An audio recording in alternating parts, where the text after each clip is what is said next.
Olá, estudante. Meu nome é Fernanda. Eu vou trabalhar com vocês o tema de prestação de contas de recurso do Tesouro do Estado. Entretanto, antes de iniciarmos, nos debruçarmos no assunto, vamos tratar um pouco sobre o suprimento institucional, que é um tipo de recurso que mais comumente as escolas recebem. Bom, não tem como começar a falar de suprimento institucional e não trazer para vocês a base legal. Ou seja, eu vou apresentar aqui algumas legislações que é bastante importante vocês terem em mente. A primeira legislação é a Lei 7.741, de 23 de outubro de 1978. É ela que institui o Código de Administração e Finanças do Estado de Pernambuco, né? Logo em seguida, tem a Lei Complementar 208, de 31 de agosto de 2012. Ela altera a Lei 7.741, normatizando o regime de suprimento institucional e outros assuntos. O Decreto 38.935, por sua vez, ele regulamenta os procedimentos de análise e arquivamento dos processos de prestação de contas.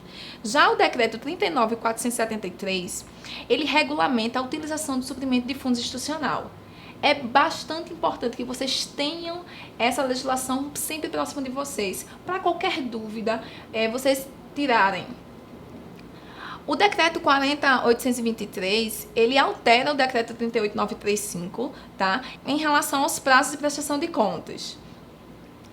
A lei complementar 287, ela altera também a Lei 7.741, dentre outros temas, destaca a responsabilidade do ordenador de despesas. Então, assim, não é que vocês tenham que ter toda essa legislação decorada. Vocês precisam tê-las próximo de vocês, sempre que você precisar tratar de algum assunto pertinente a suprimento institucional. E aí, o que é suprimento institucional, tá? De forma muito didática, eu trago para vocês que suprimento institucional, ela é a transferência de numerário da unidade gestora, no caso, a Secretaria de Educação, um exemplo, para a unidade administrativa. Um grande exemplo é a escola, né? Então, o que acontece? Essa transferência, né, se dá o nome de suprimento institucional, tá? A Secretaria de Educação repassa o suprimento institucional e a unidade administrativa, escola, ela executa o suprimento institucional. E aí, como é que se dá essa execução? Essa execução ela é através dos ordenadores de despesa. Então, a escola recebe o recurso e ela vai precisar, de acordo com a finalidade daquele recurso, fazer sua execução. Então, ela pode comprar material de consumo, tá? Ela pode contratar serviço de pessoa física, ela também pode contratar serviço de pessoa jurídica, né? Eu trouxe aqui alguns exemplos para vocês. No que tange a material de consumo, um exemplo bastante assim claro é a questão do material de expediente que a escola precisa estar sempre comprando. A contratação de serviço de pessoa física, a pintura, ou seja, todo ano a escola ela é pintada e aí para isso é contratada uma pessoa para fazer. E a contratação de serviço de pessoa jurídica, eu trouxe como exemplo a contratação de empresas de material de serviço gráfico, né? Então, lógico que existem outros serviços, existem outros tipos de material de consumo. A execução da despesa ela tem que sempre obedecer à finalidade, né? Mas os tipos de execução mais comuns são esses. Bom, a gente precisa ter alguns cuidados, né, prévios ao pagamento.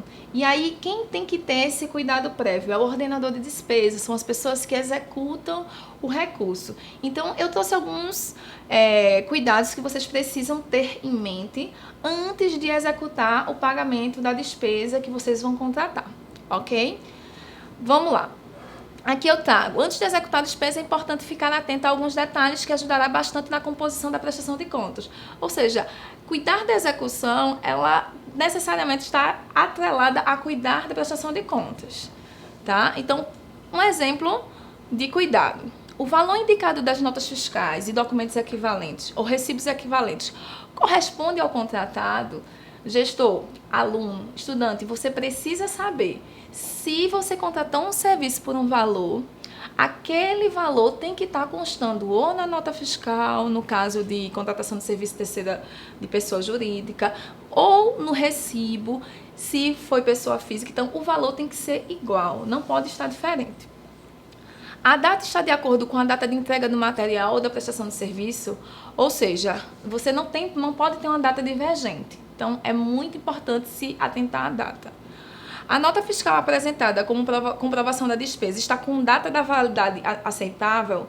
É bastante importante verificar isso. Lá no rodapé da nota tem a validade daquele cupom, daquela nota, daquele talão de nota. Então, é importante que vocês também verifiquem isso. Foram entregues pelo contratado as primeiras vias das notas fiscais e documentos equivalentes ou recibos, é preciso ter a primeira via da nota, tá certo? Outro cuidado: as notas fiscais e documentos equivalentes e recibos apresentam rasuras, nesse caso, não aceitá-los como comprovação das despesas. Então, assim, se tiver rasura, se tiver algum erro, não aceitem a nota fiscal ou o documento equivalente. As notas fiscais e recibos apresentam a atesta do recebimento do material ou prestação do serviço e a anotação de que a respectiva despesa foi paga. É importante se atentar para isso também. Na contratação de pessoa física, o recibo está datado, assinado com a discriminação do serviço executado, com a declaração do pagamento realizado e dos descontos na fonte e se o credor está devidamente identificado, ou seja, se lá consta o RG e CPF, vocês precisam também se atentar para isso. Eu coloquei aqui como importante que, no caso de cupons fiscais, é importante que seja tirada a cópia, né, dos mesmos, porque com o tempo eles apagam. Bom, agora que a gente trouxe um pouco sobre suplemento institucional, é importante agora a gente se debruçar no tema central, que é prestação de contas, ou seja, como vocês vão executar essa prestação de contas desse recurso recebido.